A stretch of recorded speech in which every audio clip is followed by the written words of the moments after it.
बिस्मिल्लाहिर्रहमानिर्रहीम। सर जी, chapter number 2 मैंने आज आपको कराना है। चैप्टर नंबर 2 बात कर रहा है कॉन्स्टिट्यूशनल प्रोविजंस की। अच्छा जी, कॉन्स्टिट्यूशन क्या होता है? कॉन्स्टिट्यूशन आइन को कहते हैं। हम कौन सा सब्जेक्ट पढ़ रहे हैं? टैक्स। अच्छा, पाकिस्तान का जो आइन है उसमें टैक्स से मुतल्लिक कौन सी शिकें हैं वो हमारे सिलेबस में शामिल है। मेरा पॉइंट समझ आ रहा है? टैक्स, पाकिस्तान के आइन में टैक्स से मुतल्लिका शिकें पाकिस्तान के आइन में शामिल हैं। पॉइंट समझ आ रहा है? सर उसकी बात करें, कॉन्स्टिट्यूशनल प्रोविजन ऑन टैक्सेस, जिसमें फेडरल फाइनेंशियल प्रोसीजर्स की बात कर रहे हैं। कॉन्स्टिट्यूशन क्या होता है? आइन। कॉन्स्टिट्यूशन ऑफ पाकिस्तान, किसी मुल्क का आइन क्या होता है आपको पता है? सर, आइन एक ऐसा कानून है जो सारे कानूनों के ऊपर होता है, यानी इस कानून के मुताबिक सारे कवानीन बनाए जाते हैं। सर, कानून, सारे कानून इससे बनते हैं। मिसाल ले लीजिए, मिसाल के तौर पे हम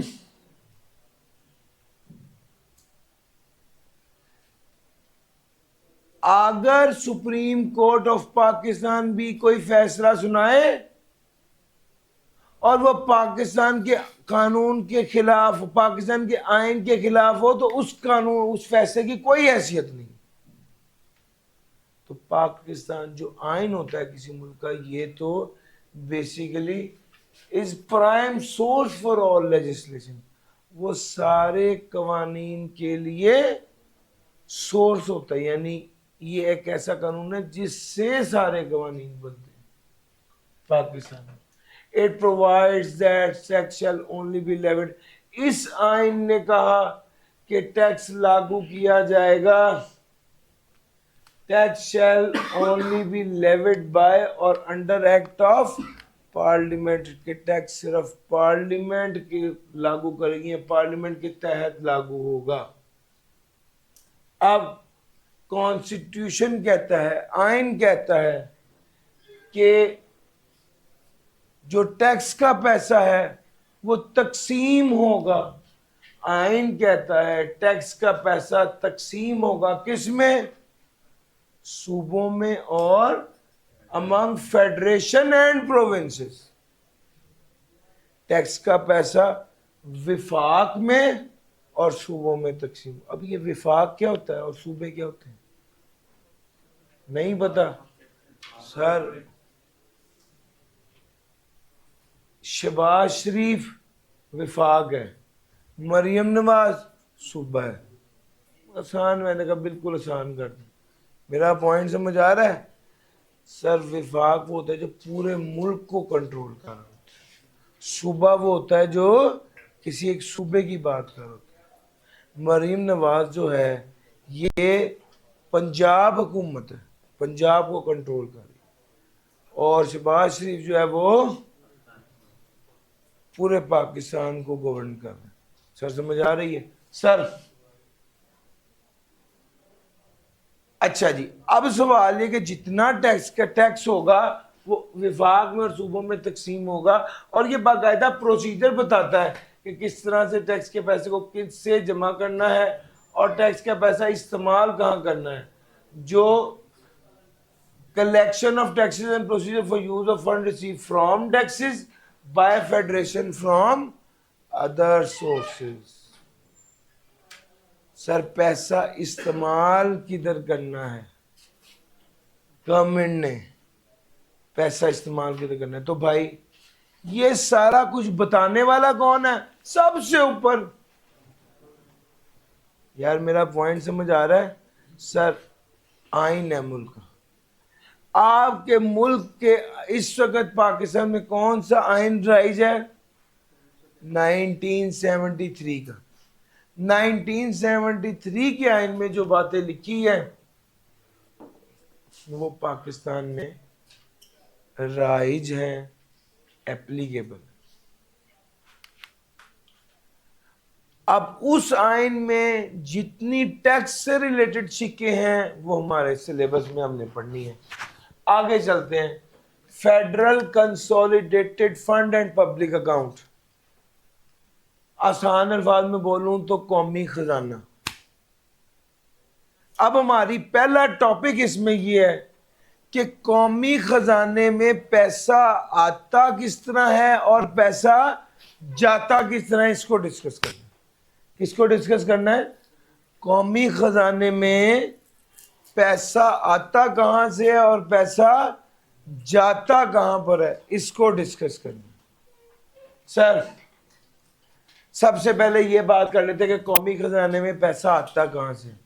सर जी, सारा रेवेन्यू फेडरल गवर्नमेंट जितना टैक्स का पैसा इकट्ठा करता है, सारा रेवेन्यू कौमी खजाने में आता है।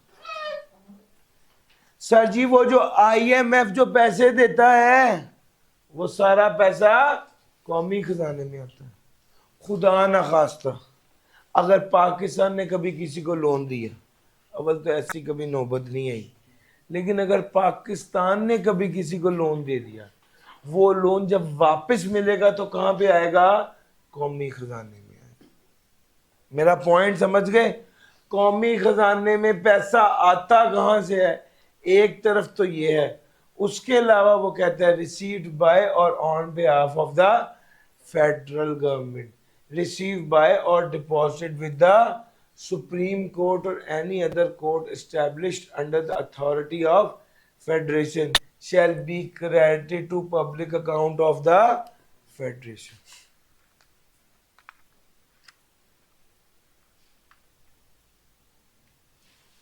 Federal consolidated funds and public accounts. Sir, सारे रेवेन्यू जो फेडरल गवर्नमेंट ने वसूल किए, सारा लोन जो फेडरल गवर्नमेंट ने रेज किया, सारे पैसे जो रीपेमेंट में वसूल हुए, इसके अलावा सर आपकी नेशनल सेविंग स्कीम और प्राइस बॉन्ड के बाद से जो पैसे हैं वो भी आपके इस अकाउंट में जाते हैं जिसको पब्लिक अकाउंट कहते हैं। सर जी, सुप्रीम कोर्ट ऑफ पाकिस्तान ने बैरिया टाउन वाले पे 6 अरब रुपए का टैक्स लगाया है। वो टैक्स का पैसा कहां पे आना है? कौमी खजाने में। सर समझ गए? कौमी खजाने में आना है। Sir shall be credited to public account of federation. कौमी खजाने में पैसा आना कहां कहां से है, एक बार जल्दी से पढ़ लीजिए सर।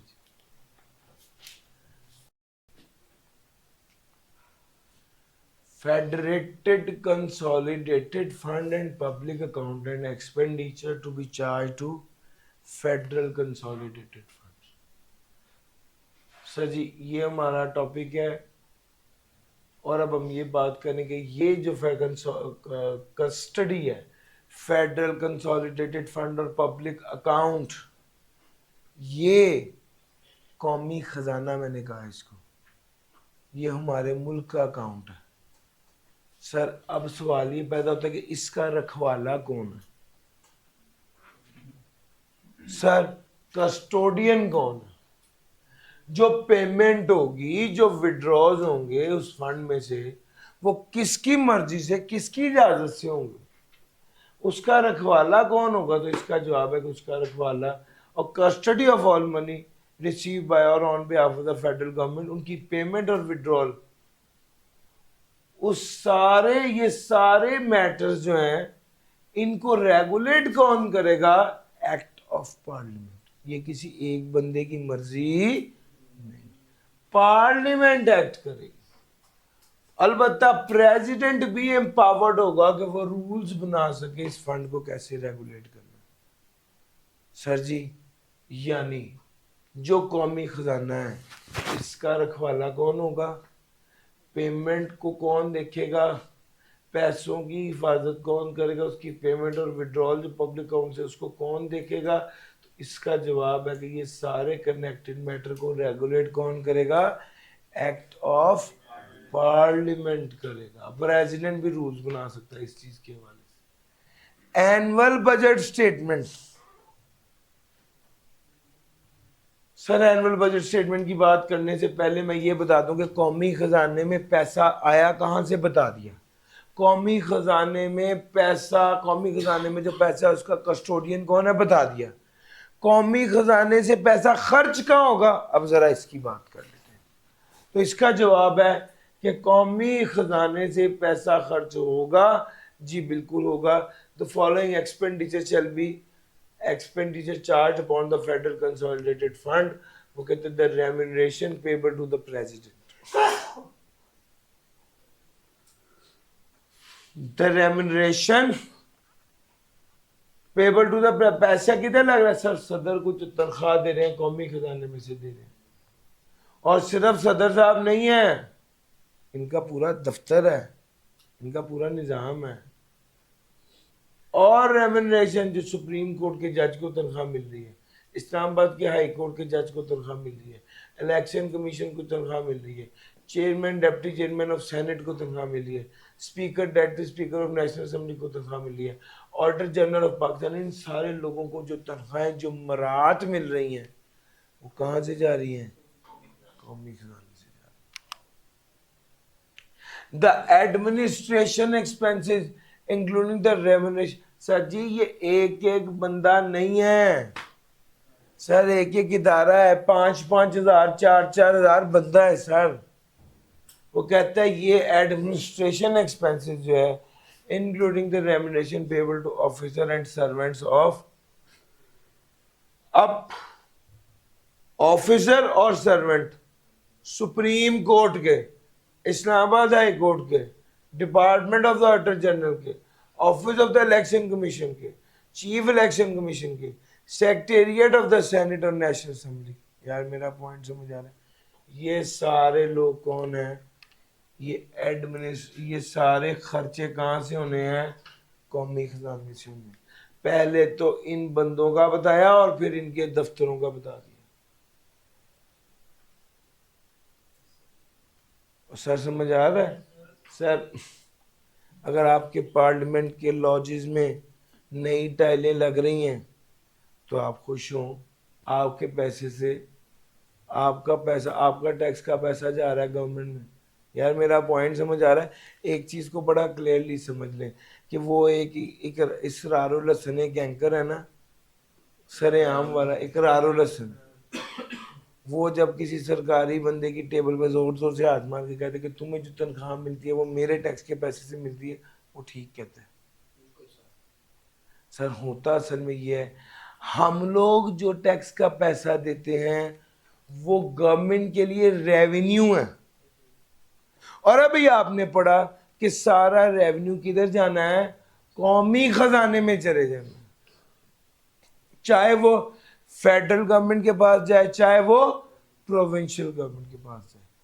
और इन लोगों को तनख्वाह जो मिल रही है वो किससे मिलनी है, वो समझ आ रही है। अब तो आपके सामने अकाउंट आ गया, सारे अकाउंटेंट बैठे हुए हैं, उन्हें समझ आ गया कि अकाउंट के डेबिट में क्या आ रहा है और क्रेडिट में क्या आ रहा है।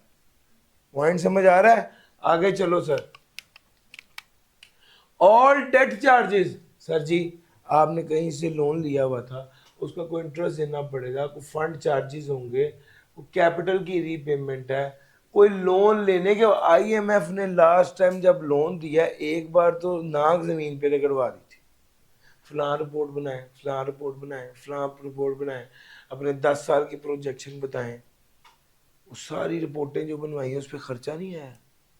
वो खर्चा कहाँ से किया, कौमी खजाने से किया sir. Service and redemption of debt, जो आप डेट ले रहे हैं, जो सारा पैसा लगना है और जो आपने पैसा वापस करना है, सारा जो है वो कौमी खजाने से ही करना है। सर जी अदालत ने फैसला सुना दिया तो जितना पैसा आया वो कौमी खजाने में आएगा, बताया था। अदालत ने रिफंड सुना दिया तो जितना पैसा जाएगा वो भी कौमी खजाने से जाएगा। Any other sum declared by the Constitution by Act of Parliament to be so charged। Sir जी ये सारी बातें आपके साथ डिस्कस हो गई। कौन कौन से खर्चे कौमी खजाने से करने, जल्दी से पढ़ लें फिर आगे चलता हूँ।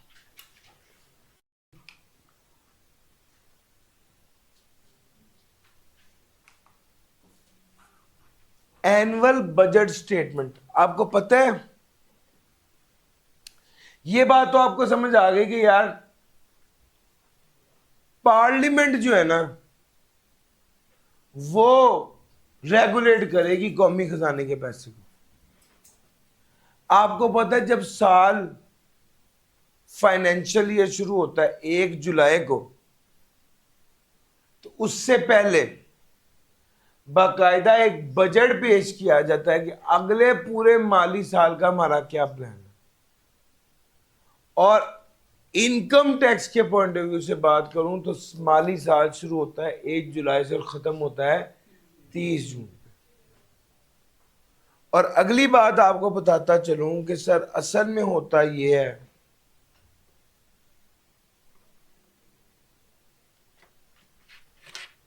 हर साल जून के फर्स्ट वीक में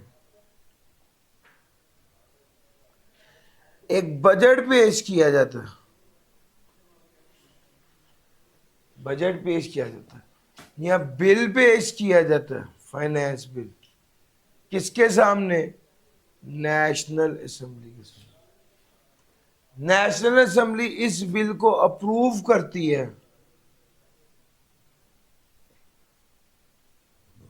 नेशनल असेंबली इस बिल को अप्रूव करती है, नेशनल असेंबली इस बिल को अप्रूव कर देती है। जून के फर्स्ट वीक में बजट या बिल पेश किया जाता है नेशनल असेंबली के सामने और नेशनल असेंबली इस बिल को, इस बजट को अप्रूव कर देती है। तो ये क्या बन जाता है?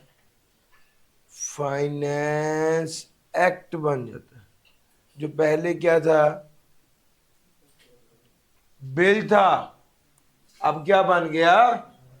एक्ट बन।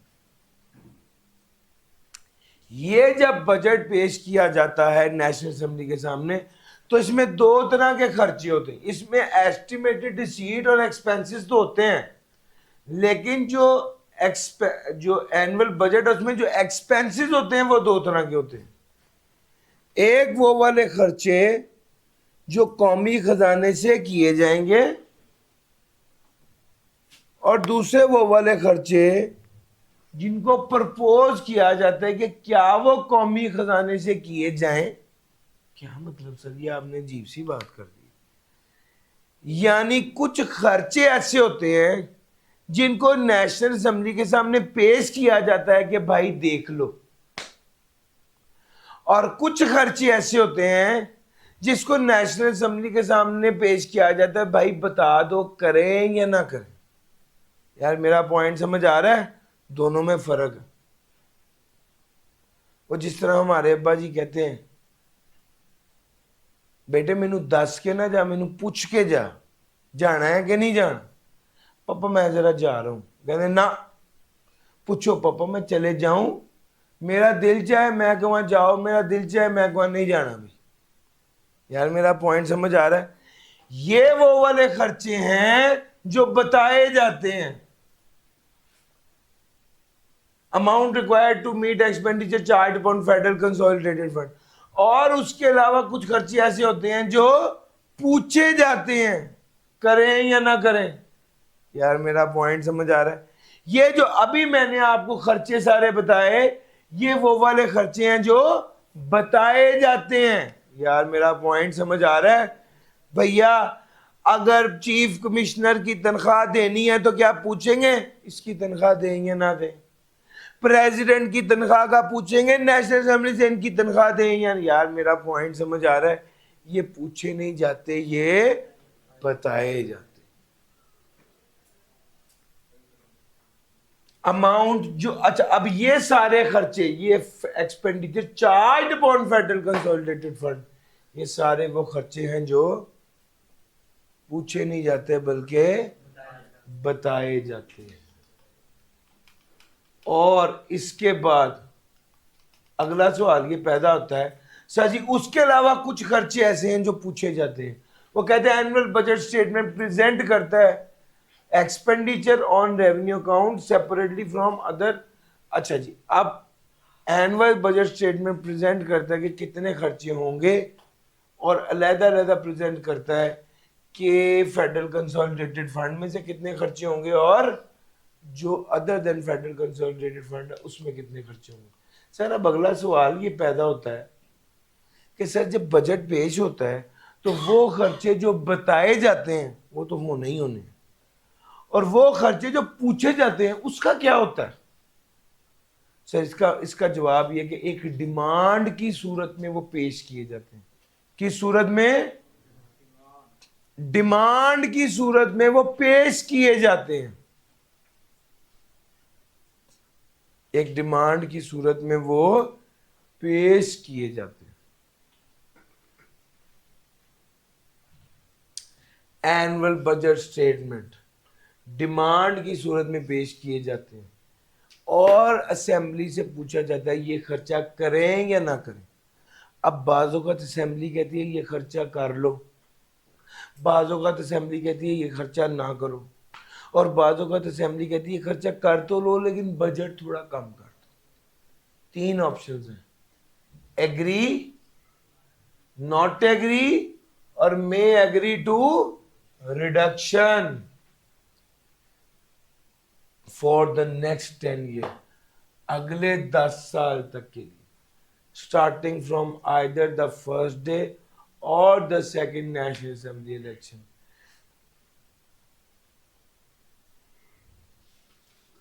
Any financial request will be considered approved in full unless the majority of the assembly vote either to reject it or to approve it with a reduced amount.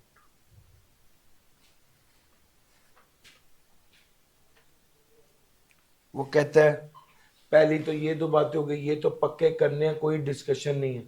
दूसरा ये डिमांड की सूरत में पेश करने हैं। अभी अगली बात ये है जो अगले, ये उसने पहले की बात लिखी जब इलेक्शन हो रहे हैं उसके हवाले से, जब नेशनल असेंबली के इलेक्शन हो जो भी लेटर आ जाए, एनी फाइनेंशियल रिक्वेस्ट को कंसीडर अप्रूव किया जाएगा unless majority of the assembly vote either to reject or. Sir जी सीधी सी बात है, इसमें टाइम की है किसी चीज़ को समझने की बात नहीं है। सिंपल सी बात यह है, अगर कोई करारदाद पेश होती है और उसके खिलाफ वोट ज़्यादा नहीं पड़ते, या कोई बंदा ये नहीं कहता कि आप कम अमाउंट से करें, तो अंडरस्टूड है कि ये करारदाद मंजूर है। मेरा पॉइंट समझा है? ये जो इसने ऊपर वाली बात लिखी फिल वक्त इसका डायरेक्टली इससे कोई ताल्लुक नहीं है आपके कॉन्सेप्ट से। आप इतनी बात समझ लीजिए कि जब भी कोई फाइनेंशियल रिक्वेस्ट असेंबली में पेश होती है तो इसे अप्रूव्ड समझा जाता है अगर वो रिजेक्ट ना हो या कम अमाउंट के साथ अप्रूव ना हो। सर जी अगर आप ये वाली बात समझ गए तो अब मैं आगे चलता हूँ। Authentication of schedule of authorised expenditure, prime minister authenticate करता है by his signature a schedule specifying grant made or deemed to have been made, several sum required to meet the expenditure charged upon federal consolidated fund, but not exceeding the sum shown in the statement previously laid before National Assembly. Prime minister authenticate करेगा sign करके क्या? Grant made और deemed to have been made by the National Assembly. Sir जी सबसे पहली बात, अब ये अगले स्टेप में चले गए। आपने एक एक्सपेंस करना था, आपने वो एक्सपेंस करने के लिए क्या किया? नेशनल असेंबली में ग्रांट के लिए अप्रूवल तलब की, डिमांड पेश की ग्रांट की। नेशनल असेंबली ने हाँ कर दी। अब आगे क्या है? पैसे चाहिए। पैसे कहाँ से रिलीज होंगे? प्राइम मिनिस्टर की ऑथेंटिकेशन से। प्राइम मिनिस्टर ऑथेंटिकेट करेगा? हाँ जी, प्राइम मिनिस्टर ऑथेंटिकेट करेगा, अपने साइन से ऑथेंटिकेट करेगा। ये बताएगा कि कितनी ग्रांट मिलेगी या कितनी मिलनी चाहिए। और ये बता, हाँ अगली बात और भी है सर जी, जितनी ग्रांट नेशनल असेंबली में अप्रूव हुई है उस हद तक के लिए ही ये ऑथेंटिकेट कर सकता है। तो भैया फिर इसका फायदा क्या हुआ? अप्रूविंग अथॉरिटी है, नेशनल असेंबली ने जो अप्रूव किया उससे अगले स्टेप में प्राइम मिनिस्टर भी क्या करेगा? साइन करके ऑथेंटिकेट करेगा, फिर ग्रांट रिलीज होगी। लेकिन प्राइम मिनिस्टर उतनी उस हद तक ये अमाउंट रिलीज कर सकता है जिस हद तक नेशनल असेंबली ने अप्रूव किया, उससे ज्यादा ऑथेंटिकेट नहीं कर सकता। The schedule so authenticated shall be led before the National Assembly but shall not be open to discussion। Sir जी वो वाले खर्चे जो फेडरल कंसोलिडेटेड फंड से करने हैं उसके लिए नेशनल असेंबली ने, प्राइम मिनिस्टर ने साइन करने हैं, लेकिन लंबी चौड़ी गलबात नहीं है क्योंकि उस पर कोई डिस्कशन नेशनल असेंबली में होनी नहीं है। बस प्राइम मिनिस्टर ने ये देखना है जितनी अमाउंट नेशनल असेंबली के सामने प्रेजेंट हुई थी, क्या ये जो अमाउंट मुझसे मांग रहे हैं ये उससे ज्यादा तो नहीं है? यार मेरा पॉइंट समझ आ रहा है? तो ऑथेंटिकेशन नेशनल असेंबली के सामने जो अमाउंट हुई थी उससे ज्यादा की वो नहीं कर सकता। वो कहता है कोई भी एक्सपेंस जो फेडरल कंसोलिडेटेड फंड से किया गया है उससे ऑथराइज ही समझा जाएगा unless it's specified in the schedule so authenticated and such schedule is laid before the National assembly. वो कहता है जो कोई भी एक्सपेंस ऑथराइज जो कि फेडरल कंसोलिडेशन से फंड किया गया उसको ऑथराइज ही समझा जाएगा अनलेस कि ये स्केड्यूल में स्पेसिफाइड हो। सर जी प्राइम मिनिस्टर ने उसको ऑथेंटिकेट करना है उस हद तक जिस हद तक नेशनल असेंबली के सामने पेश हुआ। अगर नेशनल असेंबली के सामने जितना पेश हुआ उससे ज्यादा प्राइम मिनिस्टर भी ऑथेंटिकेट नहीं कर सकता। जल्दी से इसको पढ़े फिर मैं आगे चलता हूं।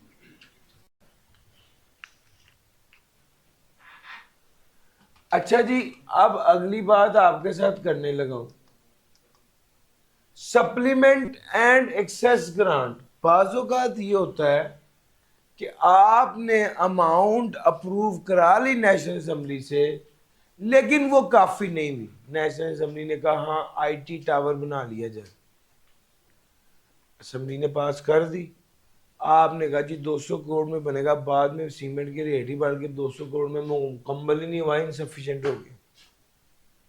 दूसरा, कोई ऐसी नीड राइज हो गई है जो पहले नहीं थी। अब आईटी टावर जब बनने से पहले जब अप्रूवल आई थी तो 3G था, अब 5G आ गया। तो सर अब अगर आईटी टावर में भी लेटेस्ट टेक्नोलॉजी नहीं होगी तो क्या फायदा है? अब उसके लिए बजट में वो शामिल नहीं था लेकिन अब जरूरत पड़ गई। तीसरी बात, कोई भी पैसे जो स्पेंड हुए हैं वो ज्यादा खर्च हो गए ग्रांट से।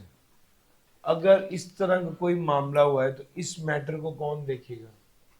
वो कहता है फेडरल गवर्नमेंट के पास पावर होगी कि वो कौमी खजाने से एक्सपेंडिचर को ऑथराइज कर ले, चाहे वो खर्चे फेडरल कंसोलिडेटेड फंड से थे या नहीं थे। यानी whether the federal consolidated fund से एक्सपेंडिचर को ऑथराइज करा ले, whether the expenditure is charge by the constitution upon that fund और नॉट। अच्छा, अभी वो वाले खर्चे जो एक्सेस थे उसकी तो नेशनल असेंबली में अप्रूवल भी नहीं हुई थी, उसको तो प्राइम मिनिस्टर ने ऑथेंटिकेट भी नहीं किया था। वो कहता है फेडरल गवर्नमेंट के पास पावर है कि वो चाहे अभी नेशनल असेंबली के सामने नहीं भी प्रेजेंट हुए वो खर्चा कर ले और बाद में and be presented before the National assembly supplementary budget पेश कर दे, इजाफी बजट पेश कर दे, एक्सेस बजट पेश कर दे जिसमें वो बताएगा कि इजाफी खर्चे कितने हुए हैं और जो रिलेटेड प्रोविजन है ऑथेंटिकेशन की and the related provision shall apply to दो statement as they apply to annual budget statement. इस एक्सेस बजट स्टेटमेंट में और सप्लीमेंट्री बजट स्टेटमेंट पर भी वही रूल अप्लाई होंगे, यानी बजट स्टेटमेंट बनने के बाद authentication by the prime minister भी वैसे ही होगी जैसे एनुअल बजट स्टेटमेंट होती थी। यहां पर वो ये कहना चाह रहा है अगर पैसे कम पड़ गए बात नंबर 1, अगर जरूरत नहीं आ गई बात नंबर 2, अगर पैसे ज्यादा खर्च हो गए हैं, इन तीनों केसेस में फेडरल गवर्नमेंट कौमी खजाने में से पैसे ले लेगी, चाहे ये वाले पैसे फेडरल कंसोलिडेटेड फंड, ये वाले पैसे कॉन्स्टिट्यूशन ने चार्ज किए हुए थे या नहीं किए हुए थे। यार कुछ तो ऐसे खर्चे हैं ना जिनका बताना होता है, कुछ का पूछना होता है, बताया ना। चाहे ये पैसे कॉन्स्टिट्यूशन में चार्ज थे या नहीं थे, प्रेजेंट कर दिया जाएगा नेशनल असेंबली को और सप्लीमेंट्री बजट स्टेटमेंट को प्रेजेंट कर दिया जाएगा नेशनल असेंबली के सामने, सप्लीमेंट्री बजट या excess budget statement, setting out the amount of that expenditure and the related provision shall apply to those statement as they apply to annual budget statement। Sir supplementary और access grant में ये वाली बात है। Sir जी अगली बात उसने कही नेशनल असेंबली के पास पावर होगी ग्रांट ही पहले दे दे। यानी सर आप कहते हैं कि फला हमने सॉफ्टवेयर बनवाना है, अभी आप एक्चुअल में असेस भी नहीं कर पा रहे कि एक्चुअल में अमाउंट लगनी कितनी है, तो सर नेशनल असेंबली के पास पावर है कि वो अगर मुल्की लेवल पर कोई काम हो रहा है, पब्लिक लेवल पर कोई काम हो रहा है, तो उसको इन एडवांस पैसे अलाउ कर दे part of the financial year के लिए, 4 माह तक के लिए वो एडवांस दे सकता है। और पेंडिंग प्रोसीजर तो थे कि वोट करने ग्रांट के लिए, authentication by the prime minister, इसको बाद में करते। नेशनल असेंबली के पास पावर है कि वो क्या कर दे, ग्रांट इन एडवांस दे दे in respect of estimated expenditure. जो एक्सपेंडिचर एस्टिमेट है उस बेस पर आप उनको ग्रांट दे दे, कितनी, नॉट एक्सीडिंग 4 मंथ, 4 माह से ज्यादा की नहीं, 4 माह तक के खर्चे जो होने हैं उसकी ग्रांट एडवांस में दे दे। नेशनल असेंबली के पास पावर है, वो कहता है वोटिंग भी बाद में हो जाएगी, ऑथेंटिकेशन भी बाद में हो जाएगी, पैसे आपको एडवांस में दे दिए जाए। अगर असेंबलियां तोड़ दी गई, कई बार ऐसा हुआ है, जो भी जनरल साहब आए हैं उन्होंने पहला काम क्या किया है, परवेज मुशर्रफ आए, याहिया खान, अयूब खान, ये सब जो आए हैं, सर वो कहता है at any time when the National Assembly stands dissolved, the federal government may authorize expenditure from the federal consolidated fund in respect of the estimated expenditure for a period not exceeding 4 months। वो कहता है किसी भी वक्त जब national assembly dissolve हो जाए, federal government के पास पावर है कि वो ऑथोराइज करे expenditure from federal consolidated fund in respect of estimated expenditure for a period not exceeding 4 months in any financial year pending completion of the procedure prescribed for the voting of grant। वो कहते हैं and authentication of the schedule of authorized expenditure in accordance with the provision। Sir अगर असेंबलियां तोड़ दी गई हैं तो होता पता कि उस वक्त जब असेंबली तोड़ देते हैं तो एक हुकूमत आती है, इसको अबूरी हुकूमत बोलते हैं, टाइमली होती है प्रोविजनल गवर्नमेंट। वो अबूरी हुकूमत जब आ जाती है, वो फेडरल गवर्नमेंट वो मुल्क को चला रही थी उस वक्त, वो कौमी खजाने में से एक्सपेंडिचर करती है, 4 मंथ तक के एक्सपेंडिचर वो कर सकती है। और जो वोटिंग वाले प्रोसीजर्स हैं और ऑथेंटिकेशन वाले प्रोसीजर उनको पेंडिंग कर दिया जाता है। सर ये 3 बातें मैंने आपको बताई हैं, प्लीज़ इसको ज़रा कवर कर लीजिए। थोड़ी सी खुश्क एरिया है ये वाला, मगर इसमें से सवाल जो है वो पूछा जा सकता है। आप प्लीज़ मेक श्योर करें इसको अच्छे से एक बार समझ लें। मैंने आपको सप्लीमेंट्री और एक्सेस ग्रांट का क्या बताया, पैसे कम पड़ गए, नई जरूरत पेश आ गई, या पैसे इजाफी खर्च हो गए, एक्सेस बजट या सप्लीमेंट्री बजट पेश कर दिया जाएगा और जो बाकी सारे मामलात हैं वोटिंग के और ऑथेंटिकेशन की वो पेंडिंग कर दिए जाएंगे। नेशनल असेंबली के पास पावर है कि वो एस्टिमेटेड खर्चे की बेस पर 4 माह तक के पहले एडवांस पेमेंट कर दे और बाकी वोटिंग के प्रोसीजर ऑथेंटिकेशन को पेंडिंग कर दे।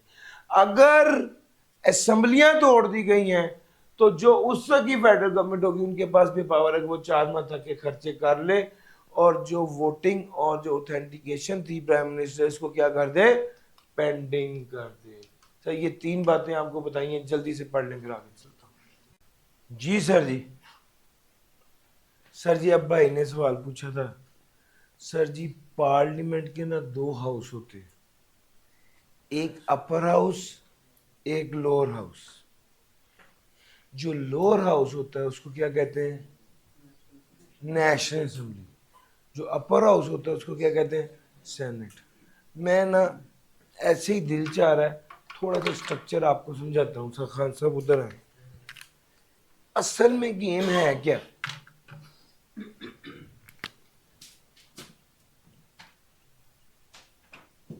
जब वोटिंग होती है तो कैसे होती है, अवाम वोट कास्ट करती है, अपना लीडर चुनती है, किस बेस पर, और 2 तरह के वोट होते हैं, एक होता है छोटी सीट का वोट, एक होता है बड़ी सीट का वोट, एक होता है नेशनल असेंबली का वोट और एक होता है प्रोविंशियल असेंबली का वोट। जब मुख्तलिफ लोग इलेक्शन पे खड़े होते हैं, वो बंदा जो इलेक्शन जीत जाता है उसको कहते हैं एमएनए, कहते हैं मेंबर नेशनल असेंबली। और जो बंदा ये छोटी सीट का वोट जीता उसे क्या कहते हैं, एमपी कहते हैं भाईजान। अच्छा अब मेरी बात सुनो, पाकिस्तान में लेट से 24 करोड़ आबादी है। इस 24 करोड़ को 350 हिस्सों में तकसीम किया और हर एक हिस्से में जो अवाम है उसने वोट देके अपना नुमाइंदा सिलेक्ट किया। तो 350 इलाकों में 350 इलाकों में 350 नुमाइंदे इकट्ठे हुए हैं। यार मेरा पॉइंट समझ आ रहा है, ये लीजिए, कोई नुमाइंदा इधर है, कोई नुमाइंदा इधर है, कोई नुमाइंदा इधर है, कोई नुमाइंदा इधर है। अवाम फॉर एग्जाम्पल इस इलाके में 20 लाख की आबादी थी। इन 20 लाख लोगों ने एक बंदे को सिलेक्ट किया है, या 20 लाख लोगों ने जिन लोगों को वोट दिया उसमें से मेजॉरिटी ऑफ द वोट इसको पड़ेगी। इस तरह करते करते पूरे पाकिस्तान में 350 लोग सिलेक्ट हुए जिनको एमएनए कहा जाता है। अप्रोक्सीमेट फिगर बोल रहा हूं, 300 से 350 के दरमियान, 342 है मेनली। अच्छा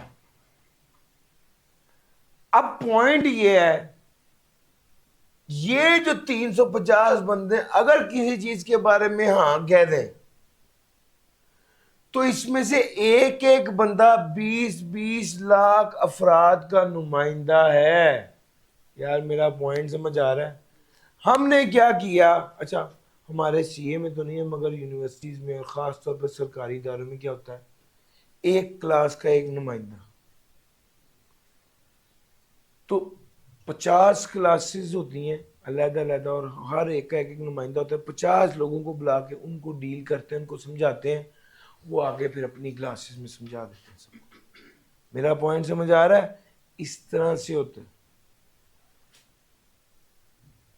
तो एक क्लास का एक नुमाइंदा है, इसी तरह 20 लाख बंदों का एक नुमाइंदा है।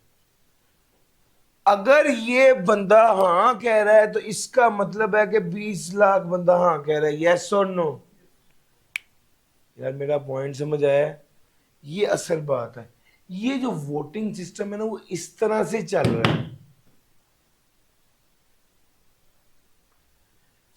ये एमएनए और एमपीए मिलकर कुछ लोग सेलेक्ट करते हैं। अब अगर एमएनए और एमपीए मिलकर कुछ लोग सेलेक्ट कर रहे हैं सेनेटर्स, तो ये असल में ये अवाम के चुने हुए लोग हैं। ये जो काम कर रहे हैं इसका मतलब है ये भी असल में कौन कर रहा है? अवाम ही कर रही है। और इस पूरे सेट और इसमें अगर एक प्रेसिडेंट को भी शामिल कर लिया जाए, इस पूरे सेटअप को क्या कहते हैं? ये आपका पार्लियामेंट है।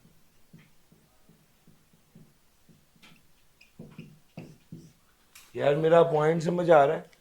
अगर किसी बच्चे के ज़हन में कंफ्यूजन हो तो मैं दूर कर दूं। सर असल में ये 350 के करीब लोग जो पार्लियामेंट में बैठे हुए हैं, ये 350 लोग जो कि नेशनल असेंबली में बैठे हुए हैं, अगर ये किसी चीज के बारे में हाँ कह दें तो इसका मतलब है 24 करोड़ अवाम हाँ कह रही है। यार मेरा पॉइंट समझ आ रहा है? जब अवाम इसको वोट देती है तो असल में अवाम ये कहती है कि ये जो कहेगा उसको हम कबूल करेंगे, इसकी हाँ में हमारी हाँ है, हम इसको अपना बड़ा, इसको अपना रहनुमा, इसको अपना नुमाइंदा तस्वुर करते हैं। ऐसा ही है ना? तो सर ये गेम इस तरह से चलती है। और ये 350 के करीब लोग रिप्रेजेंट कर रहे होते हैं पूरे पाकिस्तान की पॉपुलेशन। और अगर ये हाँ कह दें तो फिर इसका मतलब है कि 24 करोड़ अवाम हाँ ही कह रही है।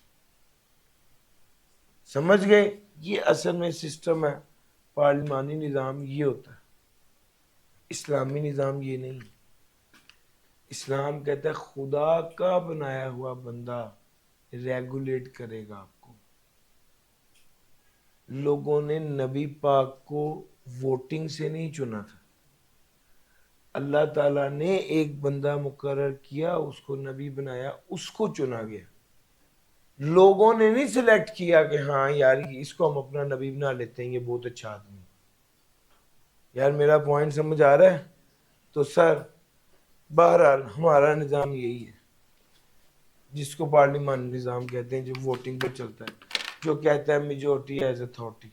सर वो ये है, each house shall have a separate secretary. However, post common to both houses can be awarded. Parliament may regulate the recruitment and condition of service of persons appointed to the secretariat staff of either house. Sir जी दो houses हैं, एक का नाम है National assembly, दूसरे का नाम है सेनेट। अच्छा जी, याद रखिएगा नेशनल असेंबली का स्पीकर होता है और सेनेट का बड़ा चेयरमैन होता है। तो भैया एक बंदा एक से ज्यादा हाउसेज में हो सकता है, हाँ एक बंदा सेनेटर भी हो सकता है और एमएनए भी हो सकता है। पार्लियामेंट में regulate the recruitment and condition of service of person appointed to the secretariat staff to either house. Parliament regulate करेगी कि कौन कौन से बंदे सेक्रेटेरिएट स्टाफ, सेक्रेटेरिएट कहते हैं अहाता को, जहाँ पर बैठते हैं, जहाँ पर मीटिंग करते हैं। एक अहाता है, एक जगह है जहाँ पर एमएनएज बैठते हैं। है मेरा पॉइंट समझ आ रहा है? भाई हम तो उसे नेशनल असेंबली कहते हैं ना, असल में नेशनल असेंबली उस जगह को सेक्रेटेरिएट कहते हैं, secretariat staff of the either house. वो कहते हैं जब तक provision, until provision is made by parliament, तब तक पार्लियामेंट कोई प्रोविजन नहीं बनाती। नेशनल असेंबली का पढ़ा जो उसे कंट्रोल कर रहा होता है, गवर्न कर रहा होता है, उसे कहते हैं स्पीकर। सेनेट का बड़ा कौन होता है? चेयरमैन होता है। ये प्रेसिडेंट के अप्रूवल से रूल्स बना सकते हैं कि सेनेट और नेशनल असेंबली में कौन सा सेक्रेटेरिएट स्टाफ अपॉइंट होगा। सर जी finance committee, sir finance committee जो है, the expenditure of the National Assembly and the Senate within authorized appropriations shall be controlled by the National Assembly or the Senate acting on the advice of its finance committee. वो कहता है National assembly और senate के जितने expenditure हैं वो national assembly और senate करते हैं किसकी एडवाइस पर? Finance committee. फाइनेंस कमेटी में कौन है? नेशनल असेंबली का स्पीकर, सेनेट का chairman, minister of finance, other member as may be elected thereto by the National Assembly या Senate. The finance committee may make rules for regulating its procedures. Sir ये finance committee तक आपने पढ़ लिया। इसके अंदर कौन है? सर मिनिस्टर फाइनेंस फेडरेशन का, मिनिस्टर फाइनेंस सूबों का, नेशनल असेंबली का स्पीकर और सेनेट का चेयरमैन, और इसके अलावा कोई और बंदा जिसको भी अपॉइंट किया जाए। सर जी मैंने आपको ये पढ़ा लिया, लेकिन आज का असल काम क्या है? ध्यान से सुनिएगा। ये सारा आपने पढ़ लिया है। प्रोविंशनल फाइनेंस प्रोसीजर अगला चैप्टर है, कॉपी पेस्ट है। ये जो अभी मैंने पढ़ाया इसकी कॉपी पेस्ट है, ये मैं दोबारा नहीं पढ़ाऊंगा, मैंने सिर्फ आपको 7 लफ्ज बताने हैं। सर फेडरल फाइनेंस प्रोसीजर के बाद आ गया प्रोविंशियल फाइनेंस प्रोसीजर। यहां पर लफ्ज पार्लियामेंट है, उसकी जगह पर यहां पर लफ्ज प्रोविंशियल असेंबली है। यहां पर प्रेसिडेंट है तो यहां पर गवर्नर है। यहां पर फेडरल गवर्नमेंट है तो यहां पर प्रोविंशियल गवर्नमेंट है। यहां पर प्राइम मिनिस्टर है तो आगे चीफ मिनिस्टर है। यहां पर फेडरल मिनिस्टर है तो उधर प्रोविंशियल मिनिस्टर है। यहां पर सुप्रीम कोर्ट है तो वहां प्रोविंशियल हाई कोर्ट। वो मेरा पॉइंट समझ आ रहा है? सर जी ये सारी बातें मैंने आपसे बता दी। ये 7 अल्फाज बदलने, आगे कोई भी तब्दीली नहीं है। बस एक छोटी सी तब्दीली क्या है? सर वोट्स ऑफ अकाउंट में फेडरेशन में 4 माह है, यहां पर 3 माह। वोट्स ऑफ अकाउंट में फेडरेशन में 4 माह है और यहां पर कितने हैं? 3 मंथ। सिर्फ ये फर्क है, बाकी सब कुछ सेम है। सर समझ गए? लो सर, यहां पर मैं अपनी आज की बात रोक रहा हूं।